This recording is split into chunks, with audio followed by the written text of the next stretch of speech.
Chelsea knocked out of the Carabao Cup at the fourth round stage this season, so no Wembley heartbreak for Chelsea in this competition this year. However, a really disappointing evening. I think one that summed up for me as a bit of a reality check, maybe for Enzo Maresca, maybe for all of us in terms of the B team as we've been calling it.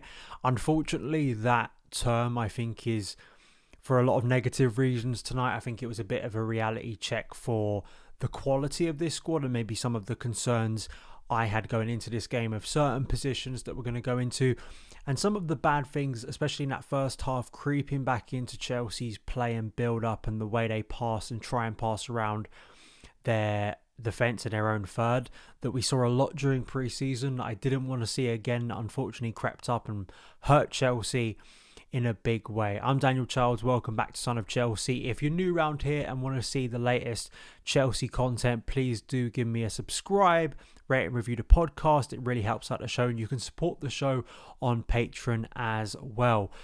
The starting 11 was not overly shocking. We knew pretty concretely that there was going to be radical change. I think we all expected that there would be at least 10, maybe even 11 changes. There were 11 changes. We knew that Enzo Maresca was not going to put out the same 11 that started against Newcastle on Sunday in the Premier League. I thought the bigger question was how strong would Newcastle go based on their lack of squad depth and also the fact they have no European commitments. And I thought and suspected that Eddie Howe would go pretty strong, and that's exactly what he did. I mean, one of the players he recalled to the first team was one of his main players, and that's Anthony Gordon, who didn't play at the weekend. So obviously, in terms of first team versus first team and who's at full strength, I guess in terms of what we would deem our first team, this wasn't that. But that's kind of, I think, an easy excuse now, because we've looked at this team in the Conference League and been quite impressed by some individual performances. We'll get into some positives because there were a couple with some of the performances, but I just think the way Chelsea were overawed and caused their own problems for those two goals will really be irritating to Enzo Maresca and I think the Chelsea team in general, because I actually think over the course of the game, as it progressed beyond that, Chelsea, especially in the second half, created some good looks at goal, or at least good opportunities to potentially find their way back into the game. Game state, absolutely. I think by the time you reach the second half, Chelsea are already 2-0 down. Newcastle know with the speed they have in transition, they don't need to commit as many bodies forward. They can sit back, soak up pressure, and then hopefully hit Chelsea on transition, which they nearly did in the second half a few times. However, the way we conceded both goals was calamitous. I mean, the first one, a really silly ball from Badiashile into the feet of Vega with his back to play, basically. He gets robbed by Sandro Tonali. That goes into the feet of the one player you don't want it to, Alexander Isak, who of course scored against Chelsea at the weekend. This was almost as easy a finish. He scored in the 6-yard box twice against Chelsea, basically an open goal both times.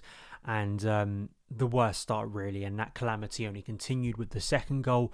Disorganisation across from Alexander Isak this time, and a flick on from Willock, but this time Axel Disasi somehow, almost it looks like intentionally putting the ball in the back of his net. Obviously I don't think it's intentional, but it just looks so comically bad. Now, I think that I'm not overly shocked by the flaws within this Chelsea team, or based on the flaws of the personnel. We don't know that much about Jorgensen. There's concerns about him as a keeper. Axel Disasi is not a great centre-back for Chelsea. I don't want to see him as a right back, so him looking clumsy and chaotic is not breaking news, is it? Tosin Adarabioyo, I said this during the summer, I don't think was a major upgrade. I thought he was an alright centre-back, but he's not an outstanding one. Benoit Badiashile has some good moments, but we know over the past year, the longer he's played for Chelsea, he has at least one rick in per game, and unfortunately, that cost Chelsea here. Marc Cucurella, I thought, had some good moments in terms of the second half of progressing the ball, but defensively wasn't a great night for him. Enzo Fernandez, we've talked a lot about him. I'll talk a little bit more about him. He hasn't had a good start to the year, and unfortunately this performance really only solidified that. Renato Vega actually has gained a lot of praise for his versatility, but unfortunately in this game, especially in that moment, showing that he does have a limitation in terms of not being at the level of, say, Moises Caicedo or Romeo Lavia, of being able to walk around pressure and avert pressure. Pressure resistant, I think, is the trendy term for it. And he unfortunately did not create a stable base in central midfield alongside Enzo Fernandez. Keane and Dewsbury Hall playing effectively a right wing role, right kind of inside forward role.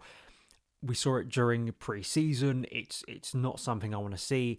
Dewsbury Hall, I think, is a pretty average player, and I think he was asked to do a role. He actually had a chance very early on in the first half, in quite a mad opening where both teams could have scored. But other than that, simply not a level raiser, and unfortunately I think was put in a position he's not great at, and a player who's not exactly, again, a level raiser, who was playing against a higher calibre of opposition, and he has been in recent weeks in the Conference League, I don't think impacted things. Then you get into the last three of Felix, Mudryk and Nkunku. I think the three helped create openings for Chelsea. I just think mainly Felix and Nkunku's execution was dreadful. Joao Felix was this was him summed up, I think, in one night. The criticism that a lot of us have had about Joao Felix as a player, and mine, has always been the theory of him, has always been the fact that he can look good for a period and in an area, especially outside the 6-yard box. I think CFC Central commented on this tonight, is he can look like a world beater. He can look like someone who's going to take on everyone and beat everyone. But then he gets inside that 6-yard box, and when he has to make that killer pass, or in this case tonight, that killer finish, his execution goes missing. And there was one gilt-edged chance that could have got Chelsea back into the game in the second half, where he actually had more time. He could have taken it around Nick Pope, who'd rushed out of his goal. Simply not good enough. He needs to be taking those opportunities, and it's a setback for him after he performed well against Panathinaikos. In Nkunku, I thought this was arguably one of his worst Chelsea performances. It seemed like he'd left his boots, or put the wrong boot on the wrong foot. There were many times where he flapped at a chance inside the 6-yard box when it had been set up quite nicely for him from Mudryk, who I think, out of the attacking players tonight, other than Noni, who I think had some nice moments trying to drag Chelsea back into the game, coming on for Dewsbury Hall in the second half. That was the only sub Chelsea made. Mudryk, I think, was the best, really. I think he tried his best to make things happen. I think he looked, made more intelligent runs. I also think he was a little bit more selfless. I think there's been moments before where Mudryk will do something really selfish with the ball, like he'll just smack it over the bar when he maybe could have crossed. I saw a lot more in Mudryk's game tonight where he's looking to become more of a team player. So I think for him it was a more positive evening. Unfortunately, we've been knocked out the cup. It's a chance for minutes, maybe a couple months down the line, that are going to be taken away from him now.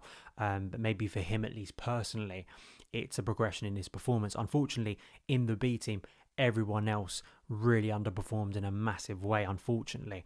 And I think that is really frustrating. Enzo Fernandez, I spoke about this pre-game. I thought this really had to be a big night for him. And unfortunately, there were a few nice passes in the second half when Chelsea had a lot more of the ball. Newcastle sat back. I thought the way we passed from deep, and there was, again, I always say this about this Chelsea team, and I felt this about Chelsea for a long time, and it's one of those weird things about tonight's game, that if you watch the second half, Chelsea had many openings, or at least ways to break down Newcastle, especially down that left flank with Mudryk's speed. And then it was a cut back into the 6-yard box, and there were times when either there wasn't a Chelsea player there to finish, or when there was a Chelsea player, their execution was all off, or Newcastle were diligent and active enough to get a key block in. It's not like Chelsea didn't create good looks tonight, and I guess in the long term that's a good thing, that we're a very creative team. It's just for this B team, I think there is clearly already a bit of a ceiling, especially when you come up against a much higher calibre of opposition, which Newcastle, despite their recent flaws, are. And, for those players who want to break into the Premier League team, this was a massive L for them. It was a massive, retreat for them, and something that I'm sure MARESCA will be taking note of. I think it was, again, quite evident. He's only making one sub. He's not making radical changes. Likely, it's going to be radical change when we reach the game against Man United at Old Trafford on Sunday, as we would suspect anyway, even if Chelsea would have won tonight. And, you've got to put things in context, right? At the end of the season, if we look at the two Newcastle games over the last few days, the 3 points might be more crucial for us getting back in the Champions League, then progressing to the next round of the Carabao Cup. But the Carabao Cup, the Conference League, the FA Cup, these are routes potentially for silverware, which Chelsea, we want to win, especially for the new ownership to get their first silverware and for MARESCA to keep progressing. And I just wonder if tonight was a little bit of a lesson of personnel. Disasi playing right back, I don't think is a good idea, especially when you are coming up against a better quality of opposition. How do you counter that? And you then bringing back Malo Gusto potentially for this type of game if you're not obviously risking Reece James more than once a week. In centre back, I still think there are major concerns over who behind basically Colwell and Fofana. I think there are major questions. There was in the summer. In terms of central midfield, Enzo Fernandez, for me, still hasn't got going this season. Really, really poor. Renato Vega, work to do with him, especially if he's not playing in a left-back or more defensive-minded role. I just, obviously was caught out for the first goal there. And in attack, that execution needs to be so much better from Joao Felix and Christopher Nkunku. But it's a competition Chelsea have been knocked out of. Maybe in terms of load management and squad management, Enzo in the long term may think it's a game or two less, but I think for us it was a whimper to go out of a competition that we did go all the way or nearly went all the way in last season. So it's frustrating. It's an annoying evening. I just really hope that Chelsea can, and a very different looking Chelsea, can put this quickly behind them and respond quickly against Man United on Sunday in the Premier League. Those are my thoughts. Let me know yours in the comments below, and I will see you again very soon. All the best.